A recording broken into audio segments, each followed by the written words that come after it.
আসসালামু আলাইকুম গাইস, আপনারা তো ইতালির ইনকাম সম্পর্কে জানেন যে ইতালিতে মানুষ অনেক টাকা ইনকাম করে, প্রতি মাসে ভালো টাকা বেতন পায়, কিন্তু ইতালির খরচ সম্পর্কে আপনাদের কোনোই ধারণা নাই।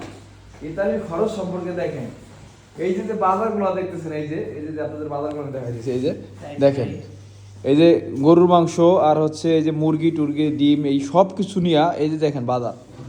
এখানে আপনার আজকের বাজার আছে মোটামুটি বাংলাদেশি টাকায় 30,000 টাকার বাজার করা হয়েছে আজকে। তো গাইস 30,000 টাকার বাজার করা হয়েছে আজকে, প্রায় ওকে 30,000 টাকার বাজার করা হয়েছে। দেখেন কি পরিমাণ, 15 দিন খাবো, তারপরে আমরা 3-4 জন আছি, 15 দিন খাবো, বাস শেষ। 15 দিন হবে না, 3 জন 15 দিন হয় না আমাদের, কিন্তু এত পরিমাণ খরচ প্রতি মাসে একজন মানুষের শুধু খাওয়াই মনে করেন যে মানে 25 থেকে 30,000 টাকা খরচ হয়, বুঝছেন? তো আসলে মানুষ বলে না যেমন আয় তেমন ব্যয়, আসলে এরকম ইতালিতে যেমন মানুষ ইনকাম করে তেমন খরচও করে। ভালো থাকেন।